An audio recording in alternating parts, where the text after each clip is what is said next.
دوسرا کویشچن کیا کہ ہمارے ہاں مردے کو دفن کرنے کے بعد جب لوگ واپس گھر میں آتے ہیں تو میت کے گھر والے دعوت کرتے ہیں، کھانا کھلاتے ہیں، اس کا کھانا کیسا ہے؟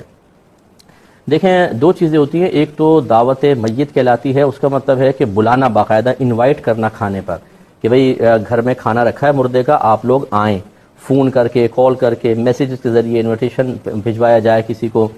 یہ دعوت میت تو بدعت سیئہ ہے، یعنی یہ اسی کے تحت آئے گی، کلو بدعت ضلالہ و کلو ضلالۃ فی النار، ہر بدعت گمراہی ہے اور ہر گمراہی جہنم میں لے جانے والی ہے، کیونکہ علماء نے فرمایا کہ دعوت کا جو تصور شریعت نے دیا ہے وہ خوشی کے موقع پر دیا ہے، نہ کہ غم کے موقع پر، تو یہ تو خلاف شرع ہوگا۔ ایک ہوتا ہے کہ دعوت نہیں ہوتی، لیکن جو مہمان گھر پہ آتے ہیں، جیسے دور دراز سے بھی آتے ہیں، بہت سے ایسے ہوتے ہیں جو قریبی رشتہ دار ہوتے ہیں تو صبح سے گھر میں ہی ہیں، کفن دفن کے انتظامات میں لگے ہوئے ہیں، ان کے سب وہ جمع ہو گئے، تو ان کے لیے جیسے عام نارمل کھانا بنتا ہے ویسے کھانا بنا لیا گیا کہ بھئی چلیں بھوکے پیاسے ہیں، اب ان کا کھانا بنا لیا جائے، یہ دعوت نہیں کہلاتی، یہ تو گھر میں آئے ہوئے مہمان کے لیے کھانا بنانا کہلاتا ہے، اس میں شرعاً کوئی حرج نہیں ہے، اور یہ تو بلکہ اگر اس کو سنت کے تحت اس جہت سے کہا جائے کہ گھر میں آئے ہوئے مہمان کو کھانا کھلانا سنت ہے تو کوئی حرج بھی نہیں ہے، اور یہ کوئی بدعت وغیرہ نہیں کہلائے گی۔ تو اب یہ دیکھ لیجئے کہ آپ کے ہاں اگر دفن کے بعد باقاعدہ انوائٹ کیا جاتا ہے کہ بھائی آئیے کھانا کھانے ضرور آئیے گا، اس طرح تو پھر یہ غلط ہوگا اور اس دعوت میں آپ ہرگز شریک نہ ہو۔ کیا تھا کہ اگر کسی شخص نے اپنی زوجہ کو کسی دکاندار کے سامنے خوب گالیاں بکی ہیں تو کیا اب اس پر اپنی بیوی سے معافی مانگنا واجب ہے؟ کیا وہ کہے کہ مجھے معاف کر دو؟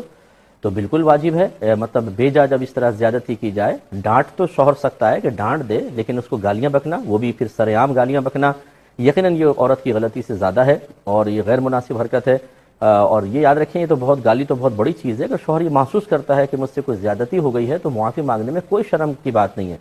اسی طرح ہماری بہنوں کو عادت بنانی چاہیے کہ اگر ان سے کوئی مسٹیک ہو جاتی ہے تو اپنے شوہر سے معافی مانگنے میں کوئی شرم و عار محسوس نہیں کرنی چاہیے۔ معاملات کو آخرت پر چھوڑ دینا اس سے کہیں زیادہ بہتر ہے کہ دنیا میں ان کو حل کر کے انسان جائے، تو معافی مانگنے میں کوئی حرج نہیں ہے اور بیوی کو معاف کرنا چاہیے۔ میں نے اکثر یہ دیکھا ہے کہ جب شوہر غالب ہوتا ہے تو عورتیں دب کے رہتی ہیں، اور جب یہ دیکھتی ہیں کہ شوہر ذرا دب رہا ہے تو یہ ان کے اندر کی شیرنی جاگ جاتی ہے، پھر وہ ماننے کے لیے تیار نہیں ہو، تو کہہ رہا ہے معاف کر دو، اب نہیں کروں گی تمہیں معاف، اب تم ذرا آؤ ذرا باہر، اب وہیں پہ دکاندار کے سامنے گالیاں دو نا، تو وہاں پہ معافی مانگو نا، اسے مطالبات نہ کریں۔ ٹھیک ہے، شوہر تائب ہو رہا ہے نا، پیار محبت سے اپنے گھر کا ماحول اچھا بنا کے رکھیں، اس نے غلط کیا لیکن انتقامی کارروائیوں پہ اتریں گی تو اپنا ہی ماحول خراب کریں گے اور یہ دلوں میں باتیں رہ جاتی ہیں، پھر جب کیفیت بدلتی ہے تو یہی باتیں دوبارہ لڑائی جھگڑے کا سبب بنتی ہیں، ایسا نہیں کرنا چاہیے۔ یہ کہ ایک انہوں نے کویشچن کیا کہ میت کے لیے ایصال ثواب کا بہترین طریقہ کیا ہے، یعنی کیا چیز ایصال، کس چیز کا ثواب ایصال کیا جائے کہ اس کو زیادہ فائدہ پہنچے؟ تو دیکھیں، اچھی طرح یاد رکھیں کہ آپ جو بھی آپ نیک عمل کرتے ہیں اس کا ثواب اپنے مردوں تک پہنچا سکتے ہیں، لیکن بہتر یہ ہوتا ہے کہ آپ ثواب جاریہ کریں اور کوئی بھی ایسا عمل کریں کہ جس کا آپ اس مردے کے لیے اس کی نیت سے، یعنی ثواب کی نیت سے عمل کریں اور وہ تسلسل سے چلتا رہے۔ اور اس سلسلے میں میرا مشورہ ہمیشہ یہ ہوتا ہے کہ اچھا کوئی ذہین طالب علم ہو جو عالم بن رہا ہو، مفتی بن رہا ہو، یا بچی ہے عالمہ مفتیہ بن رہی ہے تو کسی ایک بچے کو عالم بنا دیں، مفتی بنا دیں، عالمہ کو مفتیہ عالمہ بنا دیں، اس کا بچی کو عالمہ بنا دیں۔ اس کا فائدہ یہ ہوتا ہے کہ اس میں بہت بڑا ثواب جاریہ ہوتا ہے کہ جب تک پڑھیں گے تب ثواب، اس کے علاوہ پھر وہ کتابیں لکھیں گے، وہ بیانات کریں گے، وہ آگے تدریس کر کے نئے عالم تیار کریں گے، پھر وہ بیانات کریں گے، لوگوں کی اصلاح کریں گے، اس کے علاوہ ادارے چلائیں گے، تو یہ تمام پھر فتاوی لکھنا، مطلب یہ کہ اور اصلاح، لوگوں کی اصلاح کرنا، تربیت کرنا، یعنی ایک عالم دین جو واقعی باعمل ہو، جس کی واقعی اچھی تربیت ہوئی ہو، جو واقعی اپنے ذاتی مفادات کو پس پشت رکھ کر دینی مفادات کو فوقیت دے کر اخلاص سے دین اسلام کی خدمت کر رہا ہو، وہ بہت بڑا ثواب جاریہ ہوتا ہے۔ تو ایسے کسی بھی اپنے مرحوم کے لیے ایک آدھ عالم بنا دیں تو انشاءاللہ ان کے لیے بہت بڑا ثواب جاریہ ہوگا۔ ایک کالر ہمارے نہ ہو۔ یہ کہتے ہیں کہ جس گھر میں میت ہو جائے کیا اس میں زوجین میاں بیوی جسمانی تعلق قائم کر سکتے ہیں کہ نہیں؟ پوچھنے کا مطلب غالباً یہ ہوگا کہ کیا گھر میں موت میت ہوئی ہے اور انسان اس طرح کے کوئی معاملہ جس میں نفسانی خواہش کی تکمیل یا خوشی کا اظہار وغیرہ ہو وہ کر سکتا ہے کہ نہیں؟ دیکھیں، شرعاً تو ایسا کوئی منع نہیں ہے، اخلاقی اعتبار سے کسی کو فوت ہوا ہے تو ویسے ہی انسان تھوڑا سا مطلب غمزدہ ہوتا ہے، خوف بھی ہوتا ہے، اپنی موت کا بھی خوف پیدا ہو جاتا ہے، اور انسان کو چاہیے کہ وہ اس قسم کے کسی بھی امر میں مبتلا نہ ہو، مشغول نہ ہو، بلکہ نصیحت اور عبرت حاصل کر رہا ہو۔ اس اعتبار سے یہ مطلب غیر مناسب سا محسوس ہوتا ہے، لیکن فی نفس ہی کوئی یہ گناہ کا کام نہیں ہے، کوئی ناجائز نہیں ہے، نہ شریعت نے اس سے منع کیا ہے۔ ایک انہوں نے کسی نے دکاندار سے کوئی چیز خریدی اور اس نے مثلا 2 کلو کی چیز دی اور غلطی سے 1 کلو کہا کہ 1 کلو کے پیسے دے دو. دکاندار اس پر مطلع ہو گیا کہ یہ بھولے سے کم وزن کے پیسے لے رہا ہے، لیکن اس نے اتنے ہی کم پیسے دے کر اور چیز لے گیا. اس بیع کا حکم کیا ہے اور کیا یہ خریدار گناہ گار ہوا یا نہیں ہوا؟ دیکھیں، بیع تو ٹھیک ہو گئی، لیکن خریدار کو اگر یہ غالب گمان ہے کہ دکاندار نے واقعی بھولے سے کم وزن کے پیسے لے لیے، اگرچہ زیادہ لینے چاہیے تھے، تو اس پر واجب تھا کہ اس کو پورے ہی پیسے دیتا اور اس کو بتا دیتا، بلکہ یاد کراتا کہ آپ یہ غلط فہمی میں مبتلا ہیں، اتنے پیسے بنتے ہیں. تو لہذا بیع صحیح ہو گئی، لیکن اب سمجھ لیجئے کہ اس خریدار کے اوپر یہ خاموش رہنے اور ایک طرح سے خیانت کا مرتکب ہونے کی بنا پر گناہ کا وبال ضرور ہے. لیکن اب یہ جتنا وزن کے پیسے بچا کر لے گیا تھا، ابھی بھی جا کر یہ دے دے تو انشاءاللہ بری ذمہ ہوگا، اس سے معذرت بھی کر لے اور فوراً جا کر اس کو یہ پیسے دے دیے جائیں. یہ کہتے ہیں، یہ بہن کہتی ہیں کہ بیوی کے پاس 4 تولہ سونا ہے اور شوہر کے پاس 1 لاکھ روپے ہیں، زکوٰۃ کا کیا حکم ہوگا؟ دیکھیں، یہ نہیں دیکھا جاتا کہ گھر میں سب کی ملکیت میں کتنا پیسہ ہے اور اس تمام کو جمع کر کے پھر نصاب کا حساب کیا جائے، ایسا نہیں ہوتا، بلکہ ہر فرد اپنا اپنا خود حساب کرے گا. چنانچہ بیوی کے پاس اگر 4 تولہ سونا ہے اور کیش یا چاندی یا مال تجارت کچھ بھی نہیں ہے، اسی طرح اس کی ملک میں مطلب اور کوئی ایسا سامان نہیں ہے کہ جو زکوٰۃ کا مال کہلاتا ہے، جیسے مزید سونا ہو، تھوڑا بہت کہیں کسی کو دیا ہو، یا چاندی ہو اور مال تجارت کیش، اسی طرح پرائز بانڈ، سیونگ سرٹیفکیٹس وغیرہ نہیں ہیں، تو 4 تولہ سونے پہ زکوٰۃ نہیں ہوتی، اس عورت پہ زکوٰۃ نہیں ہوگی. پھر شوہر کے پاس 1 لاکھ روپے ہیں، تو 1 لاکھ روپے سے چونکہ 52.5 تولہ چاندی آ سکتی ہے، اگرچہ سونے سے بھی آ سکتی ہے، لیکن جب سونے کی شکل میں پیسہ وہ چیز ہوتی ہے تو پھر ہم اس کو کنورٹ نہیں کرتے کیش کے اندر کہ پھر چاندی کا معاملہ دیکھیں. قربانی کے مسئلے میں دیکھا جائے گا، سونے کے اندر کم از کم جب 7.5 تولہ سونا ہوگا تو زکوٰۃ بنے گی. یہ 4 تولہ ہے، زکوٰۃ نہیں بنے گی. لیکن شوہر کے پاس چونکہ کیش 1 لاکھ روپے ہے، وہ اپنا الگ حساب کرے گا اور 1 لاکھ روپے سے یقیناً 52.5 تولہ چاندی بآسانی آ سکتی ہے، تو یہ گویا کہ اس کے پاس نصاب مکمل ہے، یہ اپنے 1 لاکھ پر 2.5% زکوٰۃ نکالے گا. تو بیوی پہ زکوٰۃ نہیں ہے، شوہر پر ہے، اور یہ واجب نہیں ہے، نہ یہ کوئی مطلب شرعی طریقہ ہے کہ دونوں اپنا اپنا مال ملا کر پھر اس کی قیمت لگا کر پھر اس کا 2.5% نکالے. نو، ہر شخص اپنا اپنا خود ہی حساب و کتاب کرے گا ہوگا. یہ کہتے ہیں کہ اگر کوئی جیسے جماعت ختم ہوتی ہے، امام صاحب دعا کروا رہے ہوتے ہیں، بعض لوگ اس دعا کے دوران سنتیں پڑھنا شروع ہو جاتے ہیں، کیا یہ صحیح ہے؟ دیکھیں، اس میں افضل اور اعلیٰ صورت یہ ہے کہ جماعت کی موافقت کو ہمیشہ شریعت نے محبوب رکھا ہے. اگر کوئی صحیح عذر نہیں ہے تو دعا مانگنے میں کیا جاتا ہے، تھوڑی دیر ہی تو ہوتی ہے، دعا مانگ لیں، اس کے بعد اپنی سنن ادا کر لیں، تو جماعت کی مخالفت لازم نہیں آئے گی، کوئی بدگمانیاں کسی کے دل میں پیدا نہیں ہوں گی. لیکن اگر کوئی صحیح مجبوری ہے، یہ مجبوری نہیں ہے، سستی بھی ہے کسی کی، وہ اٹھ کر اگر سنن شروع کر دیتا ہے، دعا میں شامل نہیں ہوتا، تو ہم یہ نہیں کہہ سکتے کہ یہ گناہ گار ہے. جائز ہے اس کے لیے، دعا میں شامل ہونا مستحب تھا، اسے ترک مستحب کر کے سنن پڑھنے لگا تو اس میں کوئی گناہ نہیں ہے. لیکن چونکہ لوگوں کو اکثر مسائل معلوم نہیں ہوتے، اگر کوئی فوراً دعا چھوڑ کے کھڑا ہو جائے تو لوگ پھر بعض اوقات عجیب و غریب نگاہوں سے اس کو دیکھتے ہیں کہ بھئی کیوں نہیں یہ دعا میں شامل ہوا. اس طرح کے معاملات پبلک کے اندر کرنا یہ مناسب نہیں ہوتا، جس سے انتشار پھیلے، افتراق ہو، دل میں بدگمانیاں پیدا ہوں، کوئی قلبی یا زبانی غیبت میں مبتلا ہو. ایسے اعمال کو چھوڑنا چاہیے. کہ ڈاکٹرز یہ کہتے ہیں کہ پانی زیادہ پئیں، اب اگر کوئی کم پانی پیتا ہے اور اس کی وجہ سے کوئی بیماری ہو جاتی ہے تو کیا وہ گناہ گار ہوگا؟ دیکھیں، اس طرح تو گناہ گار نہیں ہوگا. ہاں، اگر خاص اس کا کوئی ایسا مرض تھا کہ وہ ڈاکٹر کے پاس اس مرض کے علاج کے لیے گیا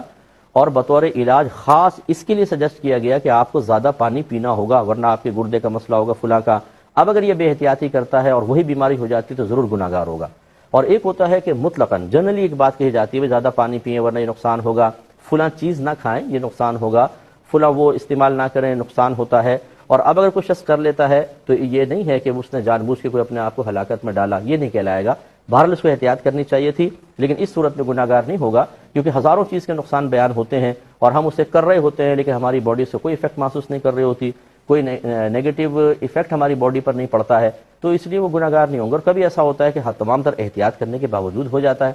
لیکن جب یہ خاص ڈاکٹر کسی شخص کو کہہ رہا ہے کہ آپ نے ایسا نہیں کرنا ہے کیونکہ آپ کی بیماری اس سے بڑھے گی، تو اب یہ کنفرم ہو گیا کہ اب اگر میں کروں گا تو بیمار ہو جاؤں گا. پہلے جنرلی طور پہ گئی تھی تو ضروری نہیں کہ اگر میں بے احتیاطی کروں گا تو بیمار ہو جاؤں گا، لیکن اس میں تو خاص ڈاکٹر نے کہہ دیا، اس میں حکم بدلے گا اور وہاں حکم کچھ اور ہوگا. وہاں ماننا اچھا ہے، مستحب ہے، اگر اس کے خلاف ہو گیا گناہ گار نہیں ہوگا. لیکن یہاں تو سمجھ لیں کہ واجب کا سا درجہ ہو جاتا ہے. ڈاکٹر کے قول کی وجہ سے نہیں کہہ رہا ہوں، اپنے آپ کو ہلاکت میں مبتلا کرنے کے اعتبار سے کیا ماننا چاہیے تھا، آپ خلاف کریں گے تو گناہ گار ہوں گے. ایک کوشچن کیا کہ کسی نے ماضی میں ٹیوشن پڑھائی اور ایسی کتابیں پڑھائیں جو اس نے خود پہلے نہیں پڑھی تھیں، تو کیا حکم شرع ہوگا؟ کیا اس کا یہ ٹیوشن پڑھانا غلط تھا؟ اور اس کی جو سیلری اس نے لی ہے وہ اس کا کیا شرعی حکم ہوگا، یہ اجرت جو لی ہے؟ دیکھیں، ضروری نہیں ہوتا کہ جس چیز کو آپ پڑھا رہے ہیں انہیں پہلے پڑھا ہو. ہاں یہ ضرور ہے کہ اسے آپ کما حقہ پڑھانے کی صلاحیت رکھتے ہوں. بہت سے مضامین ایسے ہوتے ہیں ہم کسی سے نہیں پڑھتے، لیکن خود اپنی پرسنل اسٹڈی کے ذریعے، اپنی ذاتی محنت کے ذریعے وہ اتنے آسان ہوتے ہیں، شروحات وغیرہ پڑھ کے اچھی طرح چیز کو سمجھ لیا جاتا ہے اور پھر آگے اگر پڑھایا جائے تو اس میں کوئی حرج نہیں ہوتا. تو اگر یہی صورتحال تھی کہ خود نہیں پڑھی تھی لیکن اپنی ذاتی محنت سے اچھی طریقے سے ان کو کتابوں کو سمجھ لیا گیا تھا اور پھر وہ مضمون پڑھایا تو بالکل صحیح اجرت کے مستحق ہیں. اور اگر ایسا تھا کہ خود نہیں پڑھی اور جو پڑھایا اس کے بارے میں خود تذبذب میں ہے کہ پتہ نہیں میں نے صحیح پڑھایا بھی نہیں پڑھایا، تکے مار رہے ہیں، یا کنفرم ہے کہ میں نے غلط پڑھایا ہے، ان دونوں صورتوں میں وہ اجرت کے مستحق نہیں تھے، پھر گناہ گار ہوں گے. اللہ کی بارگاہ میں توبہ کریں اور یہ پیسہ ان کو واپس کرنا چاہیے. تو اب یہ جو مریض کی عیادت کے بارے میں تھا اس پر ہم آتے ہیں، اس کی کچھ فضیلتیں دیکھیں. مسلم کی روایت ہے، حضرت ثعبان رضی اللہ تعالی عنہ سے مروی ہے کہ نبی کریم صلی اللہ علیہ وسلم نے ارشاد فرمایا کہ مسلمان جب اپنے مسلمان بھائی کی عیادت کرتا ہے تو واپس آنے تک وہ جنت کے تازہ پھلوں کے چننے میں مصروف رہتا ہے. یعنی گویا کہ بالکل ایسا ہے کہ جیسے وہ جنت کے تازہ پھل چن رہا ہے اور پھل اسی کو چننے کی سعادت ملے گی کہ جو جنت میں جائے گا. تو گویا کہ رحمت کونین صلی اللہ علیہ وسلم فرما رہے ہیں اگر اللہ تبارک و تعالیٰ کو اس شخص کا کسی مریض کی عیادت کرنا پسند آ جاتا ہے یا اللہ تعالیٰ اس سے راضی ہو جاتا ہے تو اس کے لیے جنت کے راستے آسان ہو جاتے ہیں. حضرت علی رضی اللہ تعالیٰ عنہ سے روایت ہے کہ میں نے رسول اللہ صلی اللہ علیہ وسلم کو فرماتے ہوئے سنا کہ جو مسلمان کسی مسلمان کی صبح کے وقت عیادت کرتا ہے تو شام تک 70,000 فرشتے اس کے لیے دعائے خیر کرتے رہتے ہیں، اور اگر شام کے وقت عیادت کرتا ہے تو صبح تک 70,000 فرشتے اس کے حق میں دعا کرتے رہتے ہیں، اور جنت میں اس کے لیے چنے ہوئے پھلوں کا حصہ ہے. یعنی چنے ہوئے سے مراد منتخب پھل، بہترین قسم کے پھلوں کا حصہ ہے.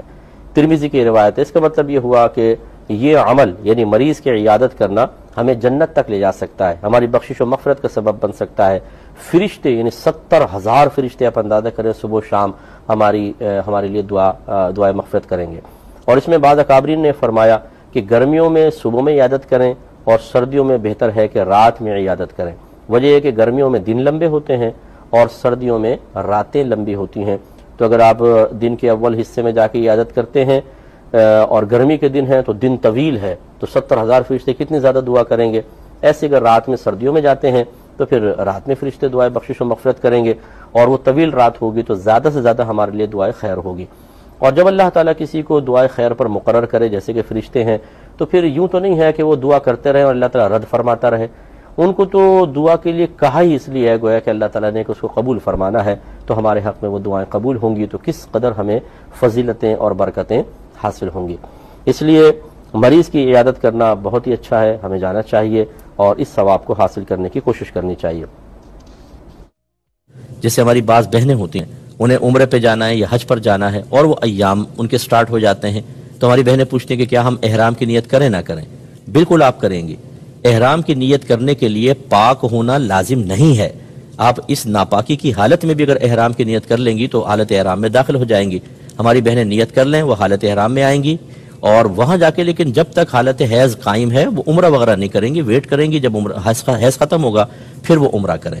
لیکن وہ نیت ضرور کریں گی. یاد رکھیں اگر آپ بغیر نیت کے چلی گئیں تو دم لازم ہوگا، کیونکہ ایک ایسا 5 ایسے ایریاز ہیں جس کا نبی کریم نے نام لیا باقاعدہ کہ ان سے آگے اگر کوئی نکلے اور مکے جانے کا ارادہ ہو اور بغیر احرام کے نکل جائے تو اس پہ دم لازم ہو جائے گا، یعنی بکرا یا دمبا ذبح کرنا لازم ہو جاتا ہے. ان مقامات کو کہتے ہیں میقات. جیسے ہمارے پاکستان ہندوستان سے جو جاتے ہیں تو ان کی میقات یلملم ایک جگہ ہے، یلملم، اور وہ جہاز کے سفر کے دوران ہی آتی ہے بیچ میں. اب اگر ہماری کوئی بہن یہاں نیت نہ کرے کہ نہیں میں تو حالت حیض میں مکے میں جا کے کروں گی تو جیسی میقات سے گزریں گی بغیر آپ احرام کی گئیں آپ پہ دم لازم ہو جائے گا. اس لیے احرام کی نیت لازم ہوگی، کر لیں لیکن عمرہ وغیرہ ادا نہیں کریں گی. اسی طریقے سے ایک جو نے مشاہدہ کیا ہے، اگر ماں باپ اپنی زندگی میں سب کچھ اپنی اولاد کو دے دیں، ہبہ کر دیں، تحفہ کر دیں، پراپرٹی نام کر دی، بینک بیلنس سارا دے دیا، اور بڑے بھولے پن میں کہہ بھی دیتے ہیں بیٹا اب تو ہمارے پاس کچھ بھی نہیں ہے، جو تھا تمہیں دے دیا، تو غیر محسوس طریقے سے طبیعت بدلتی ہے. غیر محسوس طریقے سے. پہلے ابا جان کی اگر آمدنی کہیں سے آتی ہے، ان کو پینشن وغیرہ ملتی ہے، مکان کرائے پہ چڑھے ہوئے ہیں، دیگر پراپرٹیز ہیں، تو لہجے میں نرمی ہوگی. ابا جان، بھابیاں، بیوی بھی آ کے خدمت، ابو چائے پینی ہے تو بتائیے، بڑی خدمت ہے. اور جہاں ابو نے اپنا سارا سرمایہ دیا، اب ابو بول رہا ہے بیٹی بہو چائے تو پلا دو. ارے بولتے رہتے ہیں یہ، کیونکہ سارا تو ہاتھ میں آ گیا. پھر بیٹا چڑچڑے پن میں مبتلا ہوتا ہے، ابا آپ تو پیچھے پڑ جاتے ہیں، امی آپ تو پیچھے پڑ جاتے ہیں. اس لیے ہم اکثر جب والدین مجھ سے پوچھتے ہیں کہ مفتی صاحب ہم اپنے اولاد کو زندگی میں دینا چاہتے ہیں، دے دیں، تو میں کہتا ہوں ضرور دیں، لیکن اپنا حصہ بچا کر رکھیں، عزت بچا کر رکھیں گے. ہر ایک اولاد ایسی نہیں ہوتی ہے، خدا نخواستہ ایسا نہیں ہے کہ ہر اولاد بری ہوتی ہے، لیکن بہرحال ایک فطری تقاضا ہوتا ہے. جب ماں باپ کو محتاج اور بالکل مال سے خالی محسوس کریں تو عام جو لوگ ہیں ان کی فطرت، ان کی طبیعت، ان کی کیفیت بدلتی ہے اور لہجوں میں، عمل میں حقارت پیدا ہو جاتی ہے اور اپنی آخرت کی بربادی کا سامان کرتے ہیں. اسی طرح اگر ماں باپ بوڑھے ہو جاتے ہیں اور خاص طور پہ بیمار ہو جائیں، اب وہ کھانس رہے ہیں، ان کو ڈاکٹر کے لے جانا ہے، ٹائم دینا ہے اپنے کاروبار میں سے، نوکری میں سے، تو جو سعادت مند اولاد نہیں ہوتی کچھ عرصے میں فیڈ اپ ہو جاتی. اور بعض اوقات تو معاذ اللہ ثم معاذ اللہ یہاں تک دیکھا گیا ہے کہ دعا کرتے ہیں اللہ تعالیٰ ان کی منزل آسان کر دے، یعنی موت دے دے. ایسی ایسی صورتحال آتی ہے. حالانکہ یہ وہ وقت ہے کہ ایک ایک لمحہ جو ہے نا، ایک ایک لمحہ آپ جو ان کی طرف سے کوفت محسوس کر رہے ہیں لیکن اپنے نفس کو اظہار غضب سے روکتے ہیں، برداشت کرتے ہیں، یہ آپ کی درجات کی بلندی کا سامان ہے، آپ کو اللہ کے قریب کر رہا ہے. اس کو تو ہمیں وسیلہ بنانا چاہیے اپنے اللہ تعالیٰ کی بارگاہ میں قریب ہونے کا. میرے آقا صلی اللہ علیہ وسلم فرماتے ہیں کہ 3 دوست تھے بنی اسرائیل کے، وہ کہیں سفر پہ روانہ ہوئے تو بارش شروع ہو گئی، ایک غار میں گھس گئے. اچانک وہ غار ایک بڑی چٹان تھی، غار کے دروازے کے آ کے گر گئی. اب وہ اندر پھنس گئے. تو ان میں سے ایک نے دوستوں سے کہا کہ یار ایسا کرتے ہیں، ہم کسی ایسے عمل کا اللہ کی بارگاہ میں وسیلہ پیش کرتے ہیں جو ہم نے بڑے اخلاص سے کیا ہو سکتا ہے اللہ تعالیٰ اس کی برکت سے ہمیں نجات دے دے. تو 2 نے جو پیش کیا وہ تو کچھ بھی کیا، ایک جو ہے وہ میں آپ کو عرض کرتا ہوں. اس نے کہا کہ یا رب کریم تو جانتا ہے کہ میں شام کو بکریاں وغیرہ چراتا تھا اور شام کو دودھ لاتا تھا، پہلے اپنے ماں باپ کو پلاتا پھر اپنی اولاد کو پلایا کرتا تھا. اور ایک دفعہ جب میں آیا مجھے دیر ہوئی تو میرے ماں باپ سو چکے تھے، تو میں دودھ کا پیالہ لے کر ان کے سرانے کھڑا رہا. میری اولاد بلکتی رہی دودھ کے لیے، لیکن میرا ارادہ یہی تھا کہ اٹھیں گے تو پہلے ان کو دودھ پلاؤں گا پھر اپنے بچوں کو. اور میں ساری رات وہ پیالہ لے کر ان کے بستر کے پاس کھڑا رہا. صبح جب وہ جاگے تو پہلے ان کو دودھ پلایا پھر اپنے گھر والوں کو دودھ پلایا. اگر میری یہ خدمت تیری بارگاہ میں مقبول ہے تو اس چٹان کو ہٹا دے. رحمت کونین صلی اللہ علیہ وسلم ارشاد فرماتے ہیں کہ چٹان ایک طرف سرک گئی. پھر باقی 2 نے بھی پیش کیے تو پوری سرک گئی تھی. لیکن یہ عمل بہت ہی مقبول عمل ہے کہ انسان اپنے ماں باپ کی طرف سے تکلیفیں برداشت کرے. خاص طور پہ ایسے نوجوان جو یہاں تشریف فرما ہیں کہ جو خدا نہ خواستہ اپنے والدین کی عظمت و عزت کو دنیاوی مفادات کے ترازو میں تولتے ہیں. ماں باپ کی طرف سے کچھ ملے، فائدے حاصل ہوں تو ماں باپ زندہ باد، اور کچھ نہ ملیں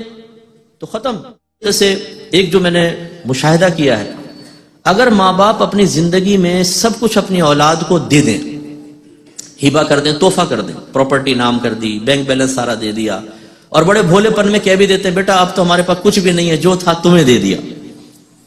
تو غیر محسوس طریقے سے طبیعت بدلتی ہے، غیر محسوس طریقے سے. پہلے ابا جان کی اگر آمدنی کہیں سے آتی ہے، ان کو پینشن وغیرہ ملتی ہے، مکان کرائے پہ چڑھے ہوئے ہیں، دیگر پراپرٹیز ہیں، تو لہجے میں نرمی ہوگی. ابا جان، بھابیاں، بیوی بھی آ کے خدمت، ابو چائے پینی ہے تو بتائیے، بڑی خدمت ہے. اور جہاں ابو نے اپنا سارا سرمایہ دیا، اب ابو بول رہا بیٹی بہو چائے تو پلا دو. ارے بولتے رہتے ہیں یہ، کیونکہ سارا تو ہاتھ میں آ گیا. پھر بیٹا چڑچڑے پن میں مبتلا ہوتا ہے، ابا آپ تو پیچھے پڑ جاتے ہیں، امی آپ تو پیچھے پڑ جاتے ہیں. اس لیے ہم اکثر جب والدین مجھ سے پوچھتے ہیں کہ مفتی صاحب ہم اپنے اولاد کو زندگی میں دینا چاہتے ہیں، دے دیں، تو میں کہتا ہوں ضرور دیں، لیکن اپنا حصہ بچا کر رکھیں،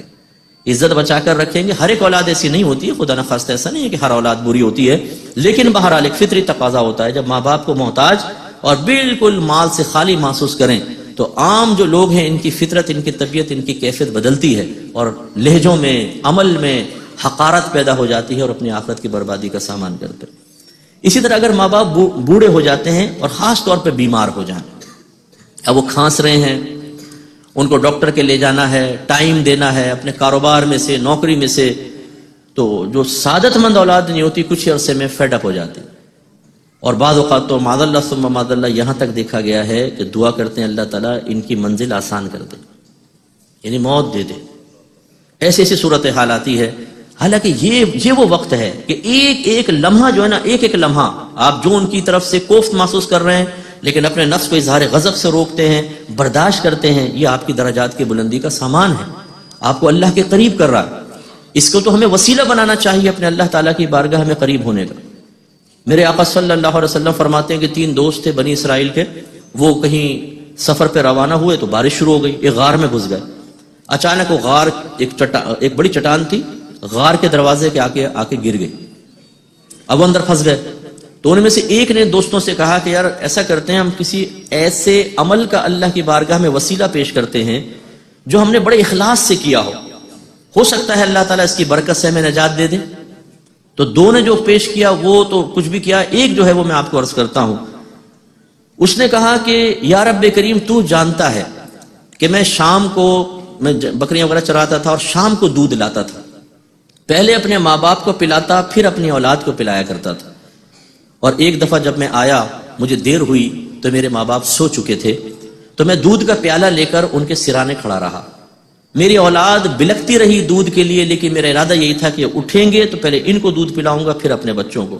اور میں ساری رات وہ پیالہ لے کر ان کے بستر کے پاس کھڑا رہا. صبح جب وہ جاگے تو پہلے ان کو دودھ پلایا پھر اپنے گھر والوں کو دودھ پلایا. اگر میری یہ خدمت تیری بارگاہ میں مقبول ہے تو اس چٹان کو ہٹا دے. رحمت کونین صلی اللہ علیہ وسلم ارشاد فرماتے ہیں کہ چٹان ایک طرف سرک گئی. پھر باقی 2 نے بھی پیش کیے تو پوری سرک گئی تھی. لیکن یہ عمل بہت ہی مقبول عمل ہے کہ انسان اپنے ماں باپ کی طرف سے تکلیفیں برداشت کرے. خاص طور پہ ایسے نوجوان جو یہاں تشریف فرما ہے کہ جو خدا نہ خواستہ اپنے والدین کی عظمت و عزت کو دنیاوی مفادات کے ترازو میں تولتے ہیں. ماں باپ کی طرف سے کچھ ملے، فائدے حاصل ہوں تو ماں باپ زندہ باد، اور کچھ نہ ملے تو ختم. ایسا نہیں، اگر ماں باپ کے خالی ہاتھ بھی ہوں گے ذرا غور سے دیکھیے گا ان خالی ہاتھ میں بھی اللہ نے جنت رکھی ہوئی. ایک بھائی نے فرمایا کہ اگر حالت حیض میں خدا نہ خواستہ زوجہ سے قربت ہو جائے تو اس کا کیا کفارہ ہے؟ سب سے پہلے یاد رکھیں نص قطعی سے ثابت ہے کہ جب صحابہ کرام نے نبی کریم صلی اللہ علیہ وسلم سے دریافت کیا تو سرکار نے ارشاد فرمایا کہ اس حالت میں عورتوں سے دور رہو. قرآن کا حکم بھی یہ ہے، گویا کہ اس حالت میں زوجہ سے کے قریب ہونا یہ حرام اور گناہ کبیرہ ہے. تو پہلے دور میں اس پہ کفارہ تھا، بعد میں منسوخ ہو گیا، تو اب آپ کو کوئی کفارہ نہیں ہے اس پہ اللہ تعالیٰ کی بارگاہ میں، لیکن ندامت کے ساتھ، شرمندگی کے ساتھ، روتے ہوئے اور تھوڑا سا تکلف کر کے توبہ کریں. مثلا تازہ غسل کریں دونوں میاں بیوی، خوشبو لگائیں، 2 رکعت صلاۃ التوبہ پڑھیں، اس کے بعد رو کر اللہ کی بارگاہ میں عرض کریں کہ یا رب کریم خواہشات نفسانی کے تابع ہو کے ہم صبر نہ کر سکے اور گناہ ہو گیا، ہمیں معاف کر دے. اور اگر چاہیں تو اچھا ہے، مستحب ہے، تھوڑا بہت صدقہ کر دیں، اور اس صدقہ آپ کہیں پہ بھی دے سکتے ہیں، کسی غریب کو دے دیں، مسجد میں دے دیں، کسی ادارے میں دے دیں، تو آپ دے سکتے ہیں. تو انشاءاللہ عز و جل یہ گناہ معاف ہو جائے گا اور آئندہ کبھی بھی ایسی چیز نہیں ہونی چاہیے. تو ساری ہے حدیث نمبر 1418 چل رہی تھی. سیدہ عائشہ صدیقہ رضی اللہ تعالی عنہا فرماتی ہیں کہ ایک عورت میرے پاس آئی اور اس نے مجھ سے سوال کیا. اس کے ساتھ 2 بیٹیاں بھی تھیں، تو میرے پاس ایک کھجور کے سوا اور کچھ نہ تھا، تو میں نے اس کو کھجور دے دی. اس نے اس کھجور کے 2 ٹکڑے کیے اور اپنی دونوں بچیوں کو دے دی، تقسیم کر دی، خود اس میں سے کچھ نہ کھایا، پھر وہ چلی گئی. جب نبی کریم صلی اللہ علیہ وسلم ہمارے پاس تشریف لائے تو میں نے آپ کو اس واقعے کی خبر دی، اور خبر دینے کی وجہ یہ تھی کہ آپ اس عورت کے ایثار سے کافی آپ نے تعجب کیا کہ دیکھو بچیوں کو دے دی اور خود اس نے نہیں کھائی. تو نبی کریم صلی اللہ علیہ وسلم نے ارشاد فرمایا کہ جو کوئی ان بیٹیوں کی کفالت میں مبتلا ہوتا ہے وہ اس کے لیے دوزخ کی آگ سے حجاب یعنی رکاوٹ اور پردہ بن جاتی ہیں. کفالت کا مطلب ہوتا ہے دیکھ بھال کرنا. اور دوسری روایت کے مطابق نبی کریم صلی اللہ علیہ وسلم نے ارشاد فرمایا کہ جس کی ایک روایت میں 3 بیٹیاں، ایک میں 2 ہے، ایک میں 1 بیٹی کا بھی ہے، کہ جس کی بیٹی ہو وہ اس کو اچھی تربیت کرے اور پال پوس کے جوان کرے، پھر کسی اچھی جگہ اس کی شادی کر دے، تو وہ اور میں جنت میں اس طرح ہوں گے جیسے یہ 2 انگلیاں، یعنی بالکل ساتھ ساتھ پڑوس میں اس کو جگہ ملے گی. اور یہاں ضمن ایک وضاحت کر دیتا ہوں کہ یہ کیسے ہوگا؟ سرکار نے اب یہ کتنے سارے ہوں گے، اربوں خربوں اگر ہوئے، فرض کر لیں قیامت تک لاکھوں ہو گئے، ہزاروں ہو گئے، کیا کس طرح پڑوس میں رہیں گے؟ تو علماء نے اس کی کیفیت یوں بیان فرمائی کہ سرکار کو ایک مرکزی جگہ دی جائے گی، اور آپ کے اطراف میں جو ہوں گے وہ اطراف کتنا بڑا ہوگا، کتنا بڑا دائرہ ہوگا، وہ سب کے سب پڑوسی ہوں گے۔ تو اس لیے اس میں کوئی تعجب کی بات نہیں ہے، ہر ایک کو اس پر کامل یقین رکھنا چاہیے۔ تو اصل یہ نہیں ہے کہ صرف بچیوں کو کھلا دو پلا دو اور جوان کر دو، نہیں، بلکہ اچھی تعلیم و تربیت۔ اب ہمارے یہاں صورتحال یہ دیکھیں، سرکار نے فرمایا وہ بچیاں دوزخ سے حجاب بن جائیں گی، لڑکوں کے بارے میں نہیں فرمایا، لڑکیوں کے بارے میں۔ اس کا مطلب ہے کہ آخرت میں انعام الہی دلوانے میں لڑکی کا کردار بیٹے سے زیادہ ہوگا، لیکن ہمارے ہاں بیٹا پیدا ہو جائے، خوشی سے دل نہال ہو جاتا ہے، اور بیٹی پیدا ہو تو دل بجھ سے جاتے ہیں، چہرے عجیب و غریب نظر آتے ہیں۔ جو گھر کی عورتیں خود وہ بھی کبھی ایک بیٹی تھیں، وہ اس بیٹی کی پیدائش کے اوپر منہ بنانا شروع کر دیتی ہیں۔ ایسی عورتوں کو تو کم از کم خیال کرنا چاہیے کہ، اور اس طرح کی ساسوں کو خیال کرنا چاہیے کہ جب بہو کے ایک بیٹی ہوئی تو منہ بنایا، دوسری بیٹی ہوئی تو اس پر اور تبصرہ، اور جب تیسری بیٹی ہوئی تو معاذاللہ منحوس قرار دے دیا اس کو، یہ تو بیٹی پیدا کرتی چلی جا رہی ہے۔ معاذاللہ ثم معاذاللہ بیٹیاں کوئی قابل نفرت چیز تو نہیں ہے، یہ تو بڑی پیاری ہوتی ہیں اور بڑی محبت ان سے کرنی چاہیے۔ اللہ کی رحمت گھر میں آئی ہے، اپنے آپ کو، اپنی کیفیات کو ایسا بنائیں، اپنے ذہن کو ایسا بنا کر رکھیں کہ بیٹی پیدا ہو تو آپ کو ظاہری طور پہ خوشی دکھانے کی ضرورت نہ پڑے، دل میں خوشی پیدا ہو۔ جیسے بیٹا پیدا، بیٹے کی اطلاع ملنے پر دل میں خوشی پیدا ہوتی ہے، پھر وہ ظاہر پر آتی ہے۔ لیکن ہمارے بعض اوقات دل بجھ سے جاتے ہیں اور ظاہراً مبارکبادیں سمیٹ رہے ہوتے ہیں، اور نہیں میں بڑا خوش ہوں، اور یوں ہم کہتے ہیں، یا بیوی بھی بڑی بظاہر میں بہت خوش ہیں، لیکن دل بجھ سا گیا، غلط چیز ہے۔ شروع سے ہی اپنے گھر میں ایسا ماحول بنائیں، اور اپنا ذہن بلکہ ایسا بنائیں کہ جب یہ نعمت آپ کو حاصل ہو تو آپ کو بتکلف خوشی کا اظہار کرنے کی ضرورت پیش نہ آئے، اندر سے خوشی ظاہر ہو اور ہونی چاہیے۔ دیکھیے اللہ تبارک و تعالیٰ نے نبی کریم صلی اللہ علیہ وسلم کے ایک روایت کے مطابق 4 بیٹے تھے، ایک میں ہے کہ 3 بیٹے ہیں، یہ بھی ہے، تو بہرحال 3 ہوں یا 4 ہوں، سب بچپن میں فوت ہو گئے۔ نبی کریم صلی اللہ علیہ وسلم کی نسل مبارکہ آپ کی صاحبزادی سے چلی ہے، بی بی فاطمہ رضی اللہ تعالی عنہا، اور سرکار اپنی بچی کی بڑی تعظیم فرماتے تھے۔ وہ آتی تھیں تو تعظیماً کھڑے ہو جاتے تھے، اپنی جگہ، اپنی چادر بچھاتے، پھر اپنی جگہ پر ان کو بٹھایا کرتے تھے، اور بہت خیال فرماتے تھے۔ میرے آقا صلی اللہ علیہ وسلم نے جو زمانہ جاہلیت میں لوگوں کے ذہن تھے کہ بچیوں کی پیدائش پر وہ ناراض ہو جاتے تھے اور ایک دوسرے کو شرم سے منہ چھپاتے تھے، سرکار نے سب ختم فرمایا۔ تو ہمارے ہاں مطلب شہر میں تو بعض اوقات کچھ تعلیم شرع دیکھ کر کچھ چینلز تک ان کی رسائی ہوتی ہے، کچھ لوگوں تک رسائی ہوتی ہے تو وہ اپنے آپ کو سیٹ کر لیتے ہیں، لیکن جیسے جیسے آپ مطلب جاہل طبقے کی طرف بڑھتے جائیں گے، یہ بہت ہی جہالت کا مظاہرہ کرتے ہیں، اور جو چھوٹے علاقے کے رہنے والے بعض اوقات ان کی سوچیں بھی چھوٹی ہوتی ہیں۔ چھوٹا علاقے کا مطلب کہ جہاں پر زیادہ تر کم پڑھا لکھا طبقہ ہو، یہ میری مراد ہے، جو نہ دینی تعلیم سے روشناس ہو نہ دنیاوی تعلیم، ان کی تو جہالت دیکھنے والی ہوتی ہے۔ اللہ تعالی رحم فرمائے، ایسا ہرگز نہیں ہونا چاہیے۔ جو مسلمان ہے، چاہے وہ دنیاوی لحاظ سے کم پڑھا لکھا ہو اور یا بہت ہی ویل ایجوکیٹڈ ہو، لیکن اسے تعلیم شرع کو تو بہرحال اپنے گھر میں نافذ کرنا چاہیے۔ تو کہنے کا مطلب یہ ہے، خلاصہ کلام یہ کہ بیٹی کوئی بری چیز نہیں ہے، بلکہ اللہ کی بہت بڑی نعمت ہے۔ جب آپ کے گھر میں بیٹی پیدا ہو، اب بس آپ کو یہ ذہن بنانا ہے کہ میں نے اس کی اچھی تعلیم و تربیت کرنی ہے، اور اس کو پھر بڑی ہو جائے تو اس کی اچھی جگہ شادی کر دینی ہے۔ جنت کی ضمانت آپ کو اللہ کے نبی نے عطا فرما دی ہے۔ تو اس لیے بیٹیاں کوئی قابل نفرت نہیں ہیں، بیٹیاں محبت کے لائق ہیں، ان کی قدر کریں، اور ایسا ہرگز نہ کریں کہ بیٹے کو زیادہ فوقیت دیں اور بچیوں کو کم۔ میں اس کا شدید مخالف ہوں، ایسا ہرگز نہیں ہونا چاہیے۔ اور ہمارے ہاں جو وراثت کے اندر دیکھیں، اللہ نے ایک تقسیم رکھی ہے، بیٹے کو 2 حصے، بیٹی کو آدھا حصہ، یعنی 1 حصہ جتنا لڑکے کو ملے گا اس سے نصف۔ اس میں بعض اوقات بچیوں کو یا عورتوں کو شکوہ سا پیدا ہوتا ہے کہ اللہ نے یہ کیوں کیا، لڑکے کو زیادہ لڑکی کو کم۔ وہ اس لیے کیا ہے کہ عورت جس بھی روپ میں ہو، اس کا نان نفقہ اور خرچہ مردوں پر رکھا ہے۔ اگر کوئی بیوی ہے، شوہر خرچہ کرے گا، اگر شوہر فوت ہو گیا، ماں ہے تو بیٹوں کو کہا ہے کہ بچوں کو کہ وہ سنبھالیں اپنی ماں کو، بہن اگر تنگ دست ہے تو بھائی اس کے کریں گے، بیٹی ہے تو باپ اور ماں کریں گے۔ تو وہ جس بھی روپ میں ہوتی ہے، چونکہ اس کا نان نفقہ مردوں کے اوپر رکھا گیا ہے، اس لیے اس کا وراثت میں نصف حصہ رکھا گیا ہے، ورنہ میرے آقا صلی اللہ علیہ وسلم نے ارشاد فرمایا اپنی اولاد میں عدل سے کام لو حتیٰ کہ بوسہ دینے میں۔ اب اولاد کا جو ولد ہوتا ہے یا اولاد کا لفظ ہوتا ہے لڑکا لڑکی دونوں پہ بولا جاتا ہے، گویا کہ دونوں میں سرکار نے انصاف کا حکم دیا، عدل سے کام لو، اگر بیٹے کو پیار کرو بیٹی کو بھی کرو، لازمی طور پر بیٹے کو تحفہ دو تو بیٹی کو بھی دو۔ اور زندگی میں بارہا اس مسئلے کو بیان کر چکا ہوں، زندگی میں باپ اپنی اولاد کو جو کچھ دے گا اس میں عدل و انصاف کرنا افضل اور اولا ہے۔ پھر کم مفضول صورت یہ ہے کہ لڑکے کو وہی وراثت والا حصہ کرے کہ لڑکے کو 2 حصے دے دیا، بچی کو 1 حصہ دے دیا، لیکن اس سے اگر آپ پیچھے چلے گئے تو پھر آپ نا انصاف ہیں، آپ ظلم کرنے والے ہیں، آپ خرابی پیدا کرنے والے ہیں۔ اب ہمارے یہاں ہوتا ایسا ہی ہے کہ بچیوں کو بہت تھوڑا دیا جاتا ہے، بس پڑھا دیا اس میں خرچہ ہوا، پھر شادی میں خرچہ اور جہیز دے دیا۔ پڑھانے میں تو سب بچے برابر ہوتے ہیں، بڑے کرنے میں کھلانے پلانے میں سب بچے برابر ہوتے ہیں۔ اب جو آپ نے جہیز میں دیا وہ اضافی تھا، بچی کو کتنے کا جہیز دیا جی؟ 10 لاکھ، 20 لاکھ، 30 لاکھ، 40 لاکھ، 50 لاکھ، اس سے اوپر تو کوئی بھی نہیں دے گا۔ اور لڑکوں کو کیا کیا دیتے ہیں جی؟ لڑکے کو اس کو دیا ایک مکان دے دیا، اس کو پلاٹ دے دیا، اس کو دکان دے دی، اور ہر ایک کی قیمت جو ہے لاکھوں کروڑوں کے اندر ہوتی ہے۔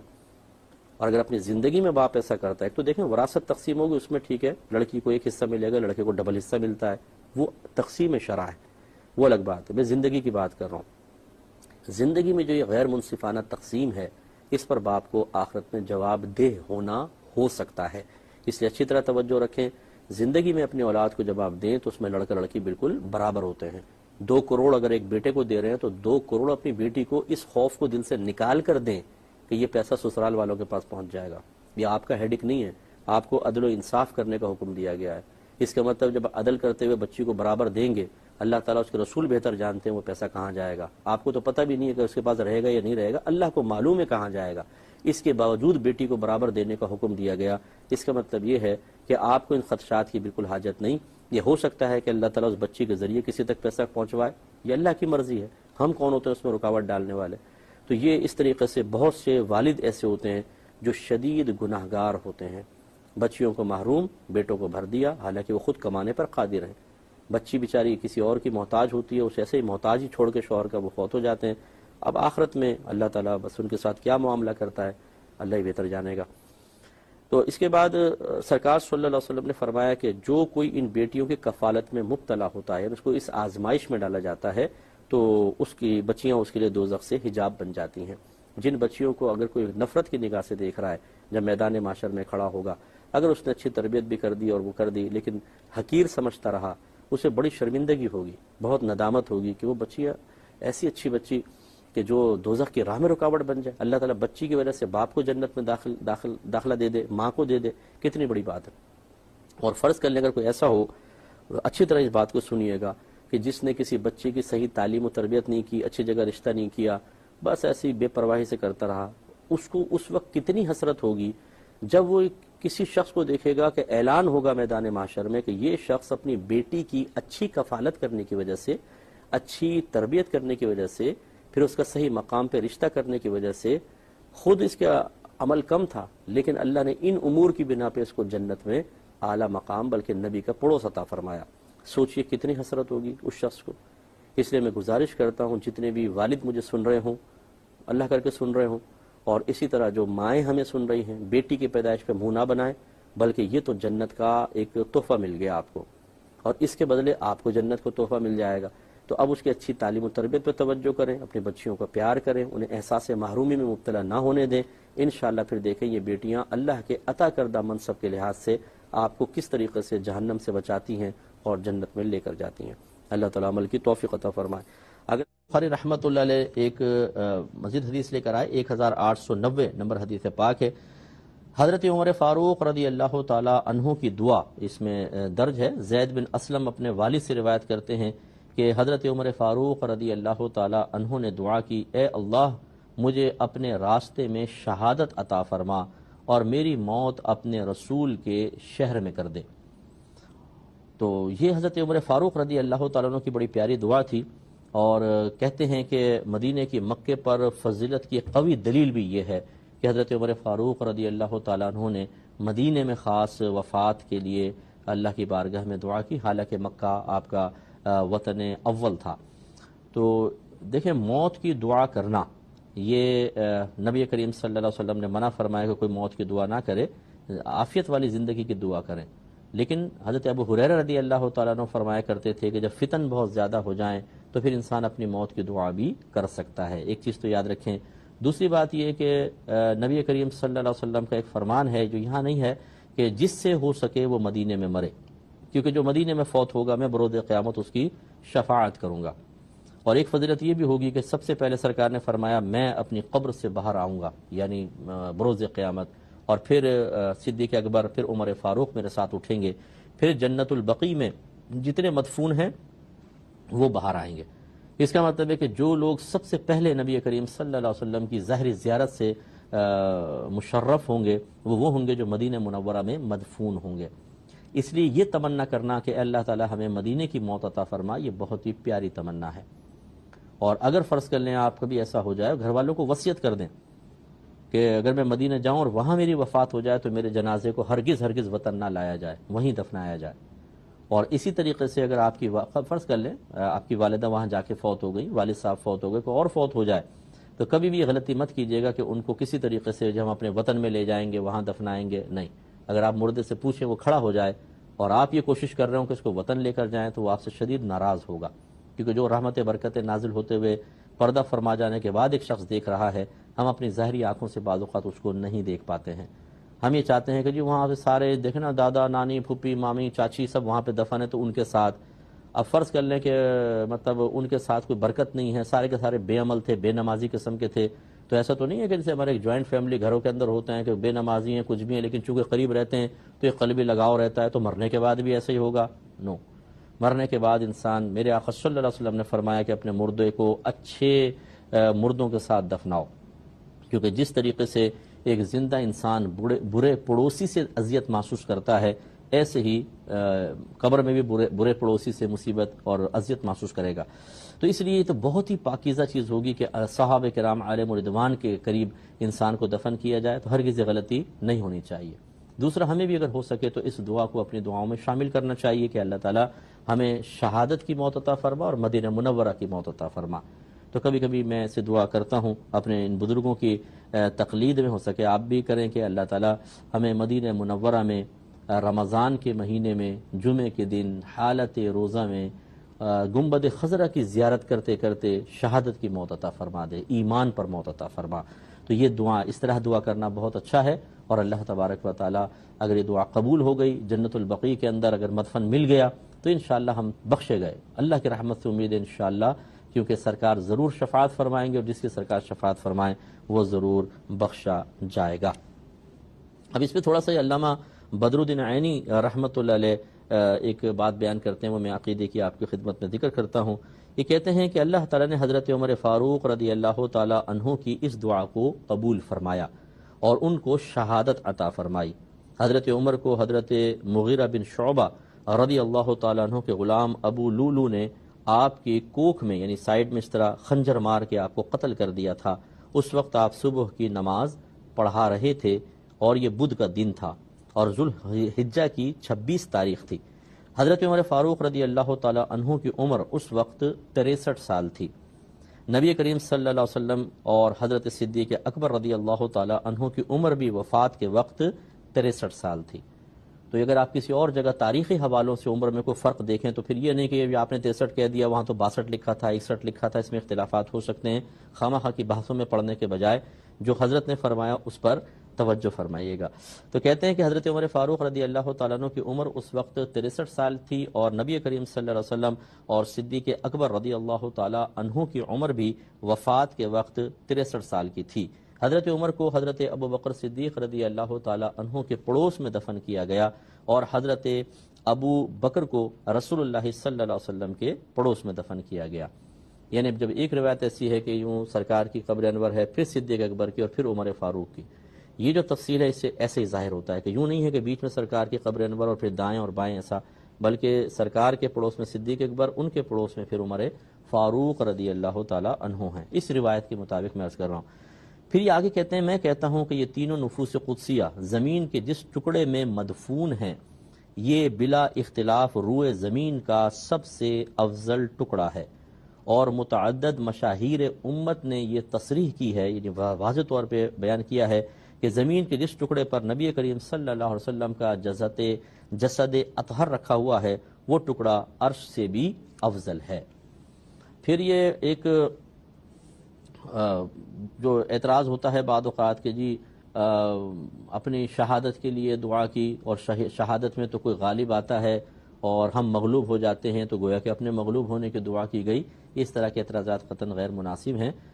صحابہ کرام نے شہادت کی تمنا کی ہے، اور نبی کریم صلی اللہ علیہ وسلم کی ایک روایت میں موجود ہے کہ کاش میں اللہ کی راہ میں جہاد کروں، پھر میں شہید کر دیا جاؤں، پھر میں زندہ کیا جاؤں، پھر میں جہاد کروں، پھر شہید کر دیا جاؤں، پھر میں زندہ کیا جاؤں، پھر میں جہاد کروں، پھر شہید کر دیا جاؤں۔ یہ میرے آقا صلی اللہ علیہ وسلم کی تمنائیں منقول ہیں۔ اس کا مطلب ہے کہ مقام شہادت سے بظاہر اگر ایک شخص سامنے والا آپ کو مار دیتا ہے، بظاہر غالب آتا ہے، حقیقتاً غالب نہیں ہے، وہ تو مغلوب ہے، وہ جہنم میں جائے گا، اور آپ غالب رہیں گے کہ آپ کو مقام شہادت حاصل ہوا۔ خون کا پہلا قطرہ زمین پر گرنے سے پہلے ہی اللہ تعالیٰ اس شخص کی بخشش و مغفرت فرما دیتا ہے، سارے گناہ بخشے جاتے ہیں سوائے قرض کے، کیونکہ قرض جو ہوتا ہے بس یہ شہید کے لیے جنت میں جانے کی راہ میں رکاوٹ بن جاتا ہے، ظاہری رکاوٹ۔ یعنی جو جسمانی داخلہ ہے وہ تو بروز قیامت ہی ہوگا، لیکن جو شہداء ہوتے ہیں ان کی ارواح طیبات کو جنتی سبز پرندوں کے پوٹوں میں رکھا جاتا ہے سینے کے پاس، یہ نبی کریم صلی اللہ علیہ وسلم نے فرمایا۔ لیکن جس پہ قرض ہوتا ہے اس کی روح کو روک دیا جاتا ہے، تو گویا کہ یہ باعث حسرت ہو سکتا ہے۔ تو اس لیے کوشش ہونی چاہیے کہ انسان حتی الامکان قرض ہی نہ لے، اور اگر قرض لیا ہے تو کوشش کرے جتنی جلدی ممکن ہو سکے اس کو ادا کرے، اور فرض کر لیں اگر ادا نہ کر سکے تو گھر والوں کو وصیت ضرور کر کے جائے تاکہ ہمارا داخلہ جنت کے اندر آسان ہو جائے۔ پروگرام میں ہو گئی ہے۔ مزید فرمایا کہ اور 2 نمازوں کے بعد نماز نہ پڑھے۔ 2 نمازوں سے مراد فرض ہیں کہ بعد نماز نہ پڑھے، اس سے مراد نفل ہے، یعنی 2 فرض نمازیں ایسی ہیں جن کے بعد نفل نماز ادا کرنا منع ہوگا۔ سرکار نے فرمایا صبح کی نماز کے بعد کوئی نفل نہ پڑھیں حتیٰ کہ سورج طلوع ہو جائے۔ سورج طلوع ہو جائے اس کے بعد اشراق ہے، پھر چاشت سے پڑھ سکتے ہیں، لیکن اس درمیانی اگر آپ نے فجر بالفجر اول وقت میں اٹھ کے پڑھی اور ابھی آپ دیکھتے ہیں کہ سورج طلوع ہونے میں تقریباً 1 گھنٹہ باقی ہے، تب بھی اس 1 گھنٹے تک آپ نفل نہیں پڑھ سکتے ہیں۔ ہاں قضا نماز وغیرہ ادا کرنا چاہیں تو چھپ کر سکتے ہیں، پڑھ سکتے ہیں، قرآن پاک کی تلاوت کر سکتے ہیں، لیکن نفل سجدہ نہیں کر سکتے ہیں۔ اور دوسرا فرمایا اور عصر کے بعد حتیٰ کہ سورج غروب ہو جائے۔ جب عصر کی نماز ادا کر لی جائے اس کے بعد غروب آفتاب تک کسی قسم کا نفل پڑھنا منع ہوتا ہے۔ اس میں بھی وہی ہے کہ فجر کے بعد یا عصر کے بعد آپ قضا نماز ادا کر سکتے ہیں، لیکن بارہا آپ کو بتایا کہ قضا نماز کا قضا کرنا گناہ ہوتا ہے، اور گناہ کو لوگوں کے سامنے ظاہر کرنا ایک اور گناہ ہوتا ہے۔ چنانچہ اگر آپ فجر کی نماز کے بعد مسجد میں نماز ادا کر رہے ہیں یا عصر کے بعد کر رہے ہیں یا لوگوں کے سامنے کر رہے ہیں تو وہ فوراً سمجھ جائیں گے، اکثر لوگوں کو مسئلے معلوم ہوتے ہیں کہ یہ نفل تو پڑھ نہیں سکتا، تو اس کا مطلب ہے یہ قضا نماز ادا کر رہے ہیں، یا بعض یہی سمجھیں گے کہ آپ نفل پڑھ رہے ہیں تو آپ کے بارے میں بدگمانی پیدا ہوگی کہ دیکھیں نفل پڑھنا منع تھا پھر پڑھ رہے ہیں۔ تو دونوں صورتوں میں قباحت ہے، لہٰذا اپنے گھر میں تنہائی میں پڑھیں، اجازت ہے، لیکن نفل سجدہ نہیں کر سکتے ہیں۔ اس سے آج بھی سماعت فرما لیں۔ صحیح بخاری مسلم میں حضرت ابو ہریرہ رضی اللہ تعالی عنہ سے مروی ہے کہ رسول اللہ صلی اللہ علیہ وسلم نے ارشاد فرمایا کہ عورت اور اس کی پھپھی کو نکاح میں جمع نہ کیا جائے، اور نہ عورت اور اس کی خالہ کو۔ تو عورت اور اس کی پھپھی یعنی والد کی بہن پھپھی کہلاتی ہے، تو یہ اجازت نہیں ہے کہ ایک ہی وقت میں ایک شخص ایک عورت سے نکاح کرے اور اس کی پھپھی سے بھی نکاح کر لے، یہ غلط ہوگا، ان 2 کو جمع کرنا منع ہے۔ اسی طرح خالہ کو اور اس کی بھانجی، ان دونوں سے ایک ساتھ نکاح کر لیں، یہ شرعاً جائز نہیں ہے۔ تو پھپھی بھتیجی بنے گی اور خالہ بھانجی، ان کو ایک ساتھ نکاح میں جمع کرنا منع ہوتا ہے۔ تو الحمدللہ اس میں سب احتیاط کرتے ہیں، لیکن ایک روایت میں یہ بھی ہے کہ 2 بہنوں کو نکاح میں جمع نہ کیا جائے۔ تو یہ ہو سکتا ہے یعنی ایک ساتھ جمع نہ کیا جائے، یہ حکم ہے۔ یہ ہو سکتا ہے کہ ایک بہن سے نکاح ہوا، پھر اس کو طلاق دے دی، پھر اس کی بہن سے نکاح کیا، یا وہ بہن مر گئی اور سالی سے نکاح کر لیا، یہ تو شرعی طور پہ بالکل جائز ہے۔ لیکن ایک ساتھ 2 بیویوں کو 2 بہنوں کو نکاح میں جمع کرنا، دونوں کو بیوی بنا کر رکھنا، یاد رکھیں یہ غلط ہے۔ اس میں اگر پہلی سے نکاح کیا اور اس کے بعد دوسری سے کیا تو پہلا نکاح صحیح، دوسرا باطل ہوگا، یعنی ہوگا ہی نہیں، چاہے ایجاب و قبول کر لیں، وہ بیوی بنے گی نہیں۔ اور اگر دونوں سے ایک ساتھ ہوا ہے، جیسے قاضی صاحب کہیں کہ بھئی آپ فلانہ بنت فلاں اور فلانہ بنت فلاں، ان دونوں کو اپنی بیوی کی حیثیت سے قبول کرتے ہیں، اور اس نے کہا جی قبول کیا، تو دونوں سے نکاح نہیں ہوگا، کیونکہ اب ایک ساتھ نکاح ہو رہا ہے، ایک ساتھ نکاح میں جمع ہو رہی ہیں۔ تو ایسے بھی میرے پاس کیسز آئے ہیں اسی کراچی کے اندر کہ 2 سگی بہنوں سے نکاح کر کے دونوں کو رکھا ہوا ہے اور پتہ ہی نہیں ہے۔ تو یہ اور کتنے ایسے ہوں گے شاید جو میری یہ بات سن کر جاہل قسم کے لوگ ہوتے ہیں جو کہتے ہیں اچھا یہ تو ہمیں معلوم ہی نہیں تھا۔ تو یہ غلط چیز ہوتی ہے، اس پہ ذرا توجہ کرنی چاہیے۔ اسی طرح نبی کریم صلی اللہ علیہ وسلم نے ایک دوسری روایت میں ہے کہ پھوپھی کے نکاح میں ہوتے اس کی بھتیجی سے نکاح کیا جائے منع فرمایا ہے، اور بھتیجی کے ہوتے اس کی پھوپھی سے یا خالہ کے ہوتے اس کی بھانجی سے یا بھانجی کے ہوتے اس کی خالہ سے نکاح کرنے کو منع کیا۔ حدیث وہی ہے تقریباً۔ اگلی حدیث دیکھیں، امام بخاری نے سید عائشہ صدیقہ رضی اللہ تعالی عنہا سے روایت کی ہے کہ رسول اللہ صلی اللہ علیہ وسلم نے ارشاد فرمایا کہ جو عورتیں ولادت سے حرام ہیں وہ رضاعت سے بھی حرام ہیں۔ ولادت کا مطلب نسب کی وجہ سے۔ یہ نسب کی وجہ سے کون کون سی ہوتی ہیں؟ جیسے ماں ہے، دادی ہے، نانی ہے، اسی طریقے سے خالہ ہے، پھر بیٹی ہے، پوتی ہے، نواسی ہے، ان سے نکاح کبھی بھی نہیں ہو سکتا ہے۔ اچھا سگی بہن جیسے ہے، تو یہ جو یہ نسب کی وجہ سے ہوتی ہیں، یعنی خاندانی تعلق کی وجہ سے۔ سرکار نے ارشاد فرمایا جیسے یہ خاندانی تعلق کی وجہ سے عورتیں حرام ہیں، اسی طرح رضاعت کی وجہ سے بھی حرام ہوں گی۔ رضاعت کا مطلب ہوتا ہے کہ دودھ پلانے کی وجہ سے، دودھ پلانا رضاعت کہلاتا ہے، اور اس کی وجہ سے جو رشتے بنتے ہیں ان کو کہتے ہیں رضاعی رشتے، اردو میں رضائی کہہ دیتے ہیں، رضائی بھائی بہن، تو رضاعی رشتے بنتے ہیں۔ وہ اس کا اصول یہ ہے اس میں کہ اگر کوئی عورت کسی بچے کو 2.5 سال کی، اس کی زندگی کے ابتدائی عمر کے 2.5 سال کی مدت کے اندر ایک مرتبہ بھی دودھ پلا دے، اور فقہ حنفی کی روشنی میں چاہے ایک قطرہ بھی اس بچے کے حلق سے یا کسی ذریعے سے معدے تک پہنچ گیا، تو بس ان میں رضاعی رشتہ قائم ہو جائے گا۔ رضاعی رشتہ قائم ہونے کا مطلب یہ ہے کہ یہ بچہ نہ اس عورت سے نکاح کر سکتا ہے، گویا کہ اس کی ماں بن گئی، نہ اس عورت کی بیٹی سے نکاح کر سکتا ہے کیونکہ وہ اس کی بہن بن گئی، نہ اس عورت کی بہن سے نکاح کر سکتا ہے کہ وہ اس کی خالہ بن گئی۔ تو یہ جیسے نسب کے ساتھ رشتے منع ہوتے ہیں، ایسے ہی رضاعت سے بھی رشتے منع ہو جاتے ہیں۔ تو میں اپنی بہنوں سے گزارش کرتا ہوں وہ خاص طور پہ توجہ فرمائیں۔ بعض اوقات ایسا ہوتا ہے کہ شادی بیاہ ہو رہی ہوتی ہے، شادی بیاہ کے گھر ہوتا ہے، اور کچھ خواتین کے چھوٹے چھوٹے بچے ہوتے ہیں، ایک کچن میں کام کر رہی ہے، کہیں جا کام کر رہی ہے، اس کا بچہ جاگ گیا، رونے لگا، تو وہ دوسری کو کہہ دیتی ہے ذرا دیکھنا، ذرا سنبھالنا، میں آئی بس۔ تو بعض اوقات عورتیں بچوں کو دودھ پلانا شروع کر دیتی ہیں، تو اب یاد رکھیں جس نے 2.5 سال کی مدت میں کسی بچے کو دودھ پلایا تو یہ رضاعت ثابت ہو گئی۔ حکم شرع یہ ہوتا ہے اگر اس طرح کبھی عورت نے دودھ پلایا، جیسے عموماً بہنوں میں ہوتا ہے، سگی بہنوں میں خالہ نے دودھ پلا دیا، تو وہ اس کو ظاہر کرے، اس کو بتا دے خاندان میں، یعنی عورتوں کو کہ میں نے اس کو دودھ پلایا ہے، تاکہ اس کی وجہ یہ ہے کہ بعض اوقات عورتیں بتاتی نہیں ہیں، ان کا انتقال ہو جاتا ہے، بچے بڑے ہوتے ہیں اور وہ رضائی بھائی بہن ہوتے ہیں، لیکن خاندان والے ان کا آپس میں نکاح کر دیتے ہیں، اور آپ جانتے ہیں کہ یہ نکاح نہیں ہوگا اور گناہگار ہوں گے۔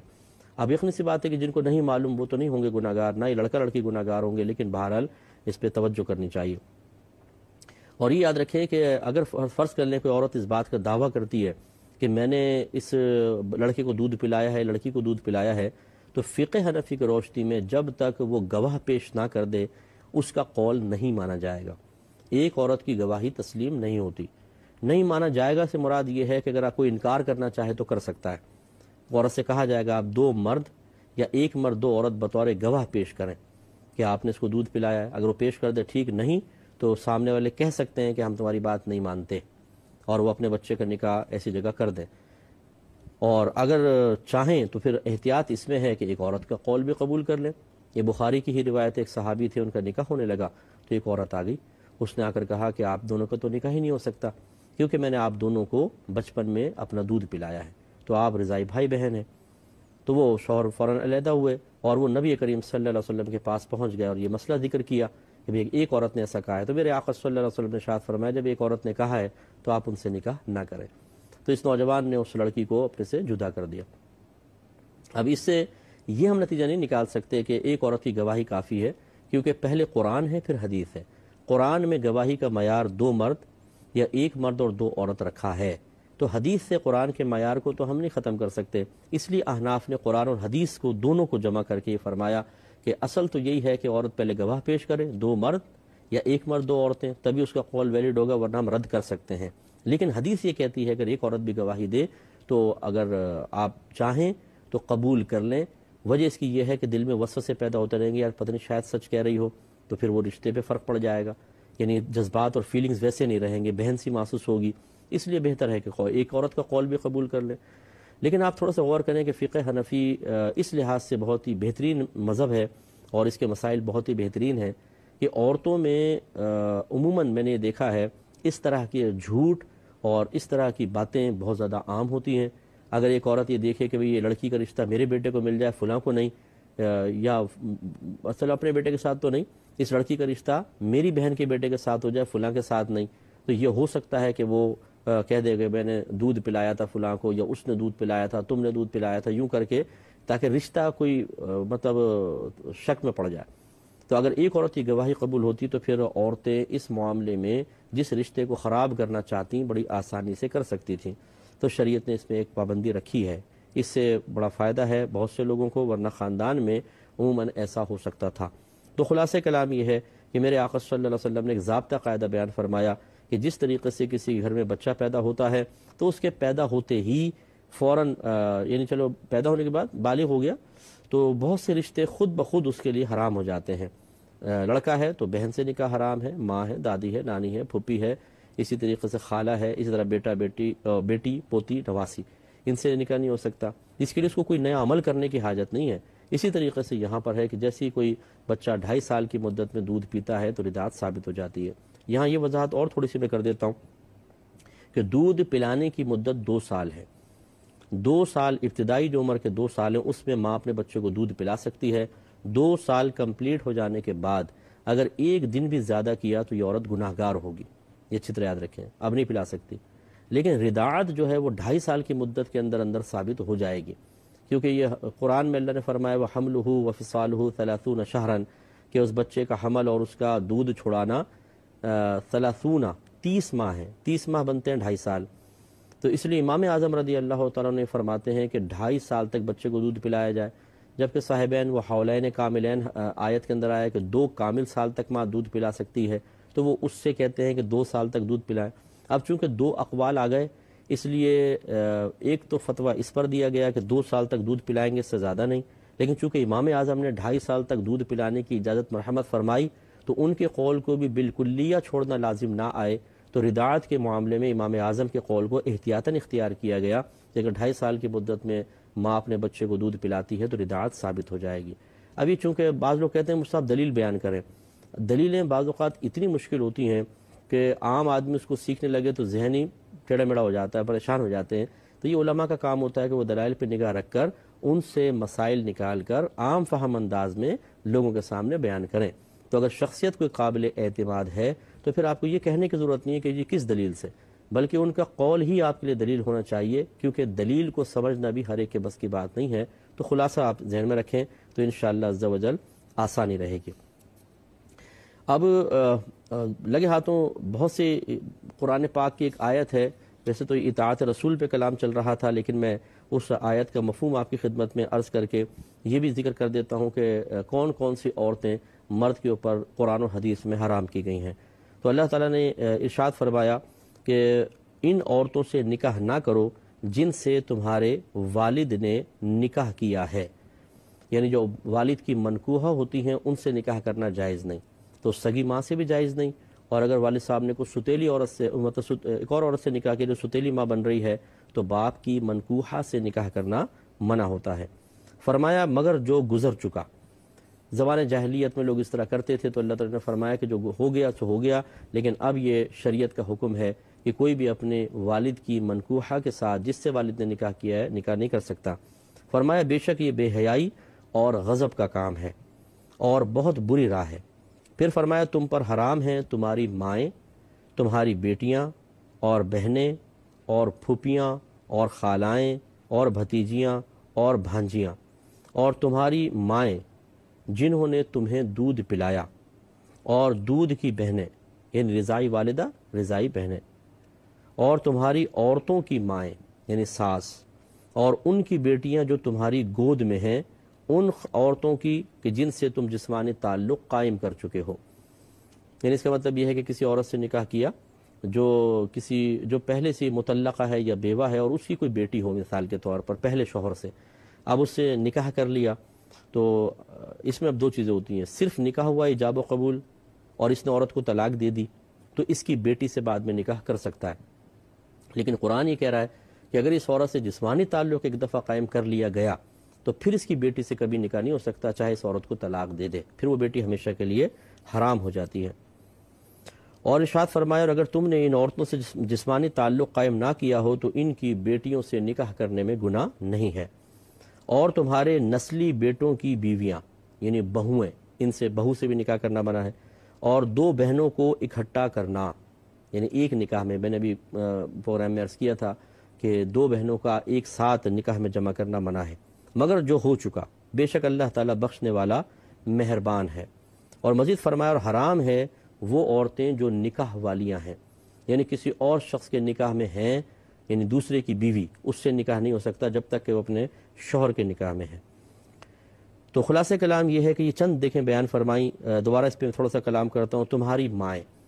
ماؤں کے اندر، اور پہلے جو فرمایا کہ تمہارے والد کی منکوحہ باپ دادا کی جو نکاح میں عورتیں تھیں، تو ماں چاہے سگی ہو چاہے ستیلی، اس سے نکاح کرنا حرام ہوتا ہے۔ چلیں اس پہ انشاءاللہ اب چونکہ ٹائم کم ہے میں نیکسٹ پروگرام میں کلام کروں گا۔ وآخر دعوانا ان الحمدللہ رب العالمین۔